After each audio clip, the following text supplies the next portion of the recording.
नमस्कार। साथै प्रदेशको ताजा खबरहरूको सङ्गालो प्रदेश समाचारमा यहाँहरूलाई स्वागत छ। म शशि नेपाल। आउनुहोस् अब प्रदेश समाचार सुरु गरौँ अहिलेसम्मका मुख्य समाचारबाट। सिन्धुपाल्चोकको फुलपिङ कट्टीमा गएको पहिरोमा परि 2 जनाको मृत्यु, 3 जना बेपत्ता हुनेको खोजी कार्य जारी।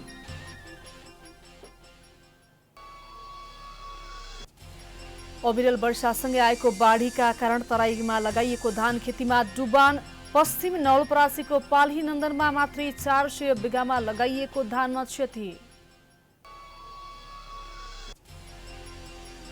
रूपन्देहीको बटवलमा 5 वर्ष पहिले निर्माण भएको बत्सला भवन प्रयोग नभई अलपत्र। पुनः 22 करोडमा अर्को बत्सला निर्माणका लागि मुख्यमन्त्रीद्वारा शिलान्यास। र केही समय पहिले चलन चल्तीमा रहेका सिक्का पैसा प्रयोगविहीन हुँदै बैंक तथा ग्राहकले सिक्का पैसा लिन नमानेको भन्दै कपिल वस्तुका व्यवसायी चिन्तित।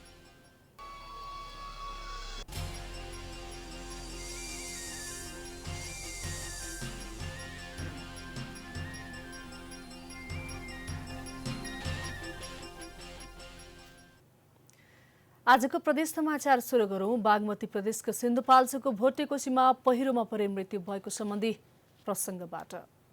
सिन्धुपाल्चोकको भोटेकोसी गाउँपालिका वडा नम्बर 4 फलपिङमा पहिरोमा पुरिएर 5 जनामध्ये 2 जनाको शव भेटिएको छ। स्थानीय ज्ञानजेन शेर्पाको घर पहिरोमा पुरिँदा बेपत्ता भएका उनका परिवारका सदस्यमध्ये श्रीमती र छोरीको शव भेटिएको हो। उनकी श्रीमती 34 वर्षकी निमा साङमु शेर्पा र 15 वर्षीय छोरी याङजीको शव भेटिएको वडाध्यक्ष साङदोर्जे शेर्पाले जानकारी दिए। ज्ञानजेनकी आमा 70 वर्षीय समबुट्टी शेर्पा, बहिनी 35 वर्षीय सेमसाङ शेर्पा र अर्की छोरी 12 वर्षीय आङमु अझै बेपत्ता छन्। उनीहरूको प्रहरी र स्थानीयले खोजी गरिरहेका छन्। ज्ञानजेन भने कामका सिलसिलामा काठमाडौँ बस्दै आएकाले पहिरोबाट जोगिएका छन्। अविरल वर्षापछि राति 2 बजे खसेको पहिरोले 2वटा घर पुरेको थियो। वडाध्यक्ष शेर्पाका अनुसार पहिरोले पुरेको अर्को घरमा भने मान्छे बस्दैन थिए। पहिरोले स्थानीय सेतीदेवी पञ्चकन्या प्राविको पर्खाल र भवनमा पनि क्षति पुर्याएको छ।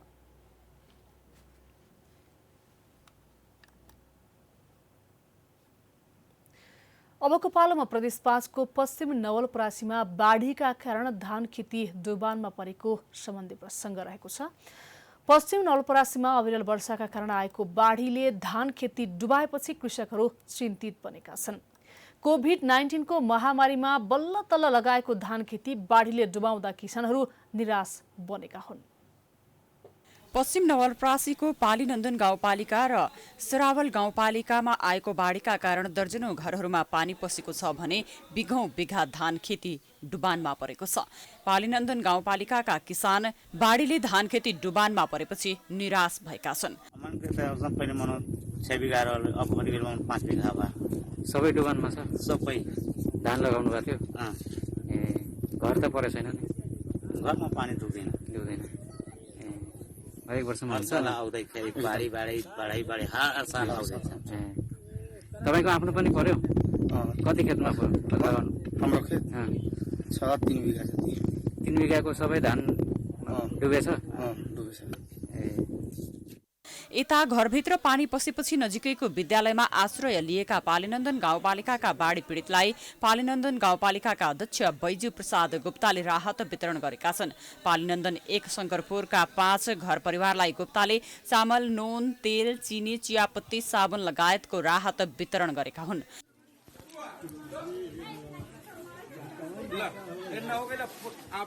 हरेक वर्ष डुबानमा परिरहने क्षेत्रमा नेताहरू आएर बाढीको समस्या समाधान गर्ने बताए पनि समस्या जिउका त्यौं नै छ। नेताहरूले आश्वासन दिने र समस्याको समाधानको निम्ति ठोस पहल कदमी नचाल्दा वर्षासँगै घर र खेत डुबानमा पर्ने गरेको स्थानीयको गुनासो छ। पालीनन्दनमा मात्रै करिब 400 बिघामा लगाएको धान खेती डुबानमा परेको छ। पानीको निकास नहुँदा हिड्डुल गर्न समेत गाह्रो परेको छ। नवलपरासीबाट रमेश कुमार भुषालको रिपोर्ट। अब लागौं बागमती प्रदेशको चितवनको देवघाटमा यो वर्ष बोलबम मेला नहुने सम्बन्धी प्रसङ्गतर्फ। कोरोना भाइरसको संक्रमणलाई मध्यनजर गर्दै यस वर्ष पवित्र धार्मिक तीर्थस्थल देवघाटमा बोलबम मेला नहुने भएको छ। देवघाट क्षेत्र विकास समितिले भीडभाड हुँदा कोरोना संक्रमणको जोखिम बढ्ने भन्दै यसपालि मेला नगर्ने जनाएको हो। देवघाट क्षेत्र विकास समितिका अध्यक्ष शिवराज पौडेलले भाइरस संक्रमणको जोखिम यथावत रहेकाले यो वर्ष बोलबम मेला नगर्ने बताउनुभयो। उहाँले यस वर्ष कोरोना संक्रमणको जोखिम भएकाले चितवन, नवलपुर र तनहुँको प्रशासनसँग छलफलबाट मेला नगर्ने निर्णय गरेको बताउनुभयो। यथावत रहेको हुनाले हामीले अहिले भिडभाड गर्नु हुँदैन, भिडभाडमा जानु हुँदैन र भौतिक दूरीलाई कायम गर्नुपर्ने स्थिति रहेको हुनाले 77 सालको बोलबम मेला यसपालि अब हुँदैन भन्नुभन्दा पनि अब हामी सबै सहभागी नबन्ने काम गरेर जोखिमबाट, जीवनको जोखिमबाट हामी बाँच्ने काम गर्नुपर्छ। भीडभाड हुने भएकाले सामाजिक दूरी कायम गर्न समस्या हुने भएपछि देवघाट मेला नआउन समितिले आग्रह गरेको छ। अघिल्ला वर्षहरूमा साउनको सोमबार मात्र दैनिक 15 देखि 20 हजार भक्तजनहरू आउने गरेको समितिले जनाएको छ।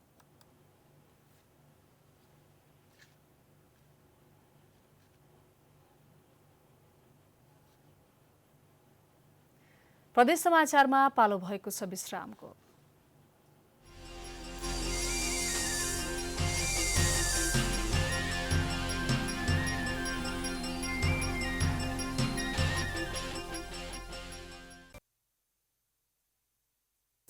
अबको पालोमा प्रदेश 5 को रूपन्देहीको बुटवलमा बधशाला निर्माण सम्बन्धी प्रसङ्ग। बुटवलमा बधशाला निर्माणको पहल झन्डै 20 वर्ष अघिदेखि भएको थियो। पछिल्लो 5 वर्ष यता बुटवल 10 स्थित रामनगरमा 5 करोड रुपैयाँ भन्दा बढी रकममा बधशालाका लागि भन्दै भवन निर्माण गरिएको थियो। तर निर्माण गरिएको भवनमा बधशाला सुरु नगरी पुनः बधशाला बनाउने भन्दै प्रदेश 5 सरकारले नयाँ बधशाला निर्माणका लागि भवनको शिलान्यास गरेको छ।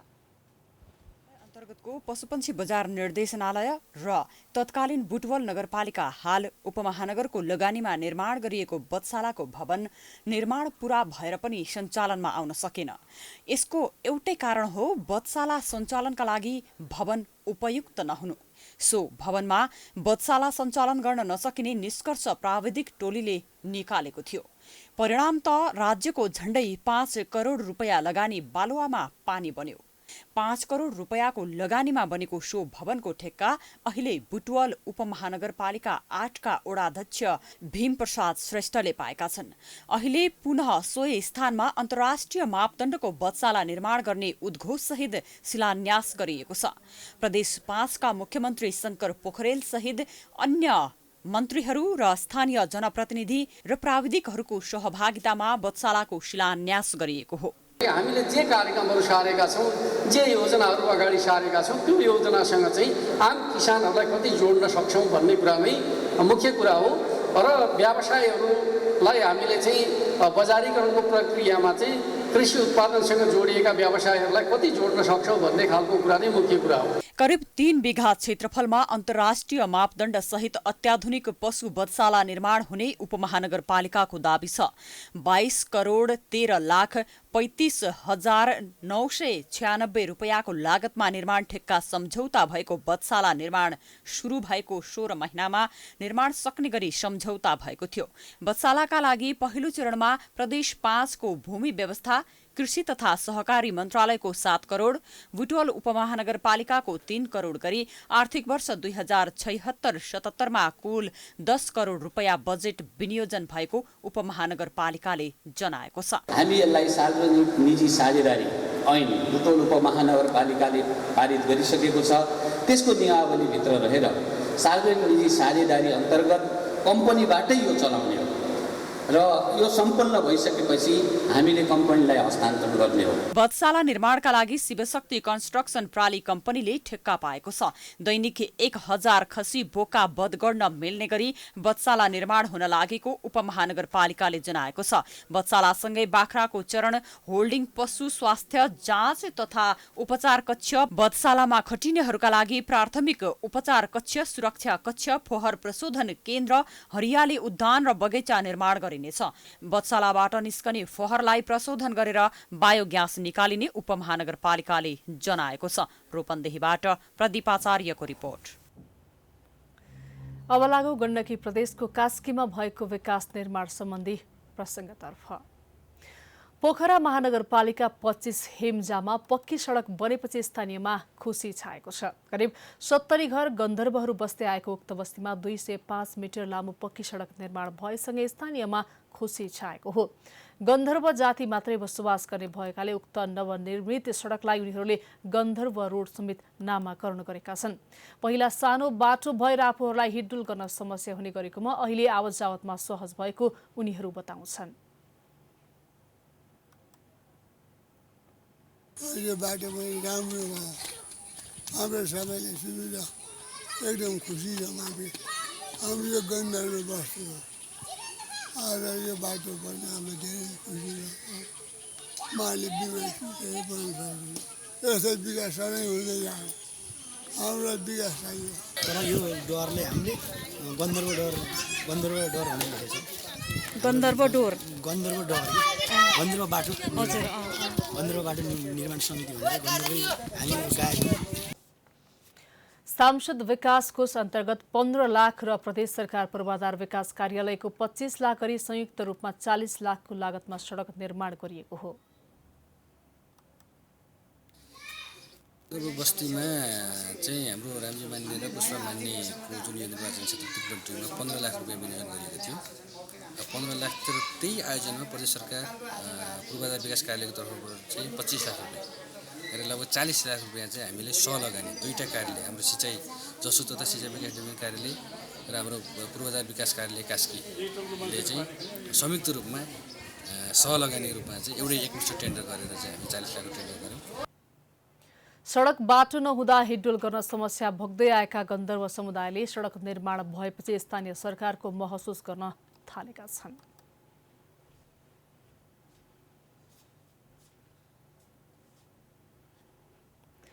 अब लागु प्रदेश 5 को कपिलवस्तुमा सिक्का प्रयोग विहीन हुँदै गएको सम्बन्धी प्रसङ्गतर्फ। कुनै समय बढी चलन चल्तीमा रहेका सिक्का पैसाहरू पछिल्लो समय हराउन थालेका छन्। बजारमा सिक्का पैसाको कारोबार न्यून हुँदै गएसँगै सिक्का पैसा लिन नमानेपछि कपिलवस्तुका व्यवसायीहरू आफूसँग भएका सिक्का पैसाहरू कसरी व्यवस्थापन गर्ने भन्ने चिन्तामा देखिन्छन्। लामो समयदेखि थुपारिएका सिक्काका कारण कपिलवस्तुका व्यवसायी हैरान भएका छन्। ग्राहकले सिक्का दिएर सामान लिन आउँदा लिएका सिक्काहरू अब न ग्राहकले लिन मान्ने न बैंकहरूले नै। अब जतन गर्ने कि फाल्ने दोधारमा छन् व्यवसायीहरू। तमाम यहाँका सर्वसाधारणसँग हामीसँग तमाम सिक्काहरू छन्, ती सिक्का हामीले कहाँ लगेर दिने भन्ने कुरा आज प्रश्न चिन्ह छ। त्यस कारणले गर्दाखेरि नेपाल सरकार अर्थ मन्त्रालय र राष्ट्रिय वाणिज्य ब्याङ्क चाहिँ गम्भीर बन्न जरुरी छ। स्थानीय अनि साना ठुला व्यवसायीसँग सिक्का नभएका होइनन्, सिक्का थुप्रिएका छन् तर काम नलाग्ने गरी। सिक्का पैसाहरू बोकेर हिँड्न झन्झिटिलो हुने गरेकाले पनि सिक्का पैसाको कारोबार हट्दै गएको कतिपयको भनाइ छ। सिक्काको चलन कम भइरहेको छ। विभिन्न पसलहरूमा सिक्का दिँदाखेरि सिक्काको मुद्राहरू दिँदाखेरि नलिने चलन छ र फिर्ता गर्ने चलन छ र यो मलाई लाग्छ यो राम्रो होइन। यसमा राज्यको सम्पूर्ण निकायको ध्यान जान आवश्यक छ। कपिलवस्तुमा मात्र होइन मुलुकभरि नै सिक्का पैसा जम्मा गरेर राखेकाहरूको समस्या उस्तै छ। धेरैसँग थुप्रिएको सिक्का कहाँ राख्ने टाउको दुखाइको विषय बनेको छ। यसतर्फ नेपाल राष्ट्र बैंकले ध्यान दिने कि? कपिलवस्तुबाट गुलाम अलीको रिपोर्ट।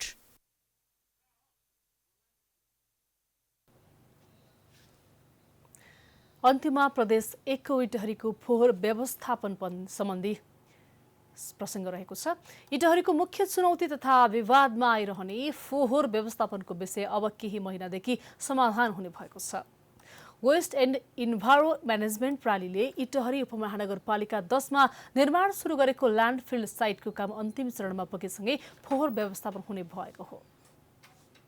इटहरीमा जनसङ्ख्या वृद्धिसँगै फोहोर उत्सर्जन पनि बढ्दो छ। इटहरी उपमहानगरपालिकाबाट मात्रै दैनिक 37.7 टन फोहोर उत्सर्जन हुने गर्दछ, जसमध्ये दैनिक 18 टन फोहोर सङ्कलन हुने गरेको छ, जसमा कुहिने फोहोरको मात्रा 56% रहेको छ। इटहरीमा निस्किने फोहोरको अवस्थालाई छुट्याएर प्रशोधन गर्ने हो भने 93% फोहोर पुनः प्रयोग गर्न सकिन्छ। निजी कम्पनी इन्भारो कन्सर्ट प्रणालीसँग 20 वर्षको सम्झौता गरे अनुरूप इटहरीको फोहोर व्यवस्थापनमा सहज हुँदै आएको र केही दिनमै उपमहानगरपालिकाकै मातहतमा बन्ने डम्पिङ साइटले विवाद पनि सुल्झिनेछ। हामीले 20 वर्षको एग्रिमेन्ट पनि गरिसकेका छौँ, जुन चाहिँ हाम्रो इटरी उपमहानगरपालिकाको वडा नम्बर 10 को बुढी खोला छेउमा करिब 3.5 बिघा जग्गामा चाहिँ हामीले चाहिँ त्यो प्लान्ट अन्डर कन्स्ट्रक्सनमा भइरहेको अवस्था छ, जसमा चाहिँ डेभलोपरको 60% र वर्ल्ड ब्याङ्कको चाहिँ 40% को लगानीमा भइरहेको अवस्था छ। इटहरीलाई फोहर मुक्त शहरको रूपमा विकास गर्ने योजनामा इटहरी उपमहानगर जुटेको हो। फोहर प्रशोधन गरी सामुदायिक निजी साझेदारी PPP मोडलमा व्यवस्थापन गर्ने भएकाले त्यसको तयारी भइरहेको उपमहानगरको भनाइ छ। आएको वेस्ट प्रडक्टलाई रियुज गर्ने अथवा के छ भने त्यो घरमै व्यवस्थापन गरेर त्यसलाई चाहिँ रिड्युस गर्ने, फोहोर मैला घटाउने अथवा पुनः प्रयोग गर्ने, प्रयोग नभएको चिज जो कुरिने छ त्यसबाट मल बनाउने, त्यसपछि फेरि बाँकी रहेका चिजहरूलाई चाहिँ रिसाइक्लिङ रियुज गर्ने त्यो खालको कुरा हो। यसरी कुहिने र नकुहिने फोहोर छुट्याएर प्रशोधन गर्दा वातावरणीय प्रदूषण सफा हुनुका साथै उपमहानगरलाई आर्थिक रूपमा पनि टेवा मिल्नेछ। तसर्थ आफ्नो गाउँ ठाउँ र टोललाई सफा र समृद्ध बनाउने हो भने यो कार्यलाई सबै स्थानीय तहले लागू गर्ने कि? सुनसरीबाट विकल रेग्मीको रिपोर्ट। यो सँगै हामी प्रदेश समाचारको अन्त्यमा आइपुगेका छौं। जाँदा जाँदै प्रमुख समाचार पुनः एकपटक। सिन्धुपाल्चोकको फुप्लिङ कच्चीमा गएको पहिरोमा परि 2 जनाको मृत्यु, 3 जना बेपत्ता हुनेको खोजी कार्य जारी।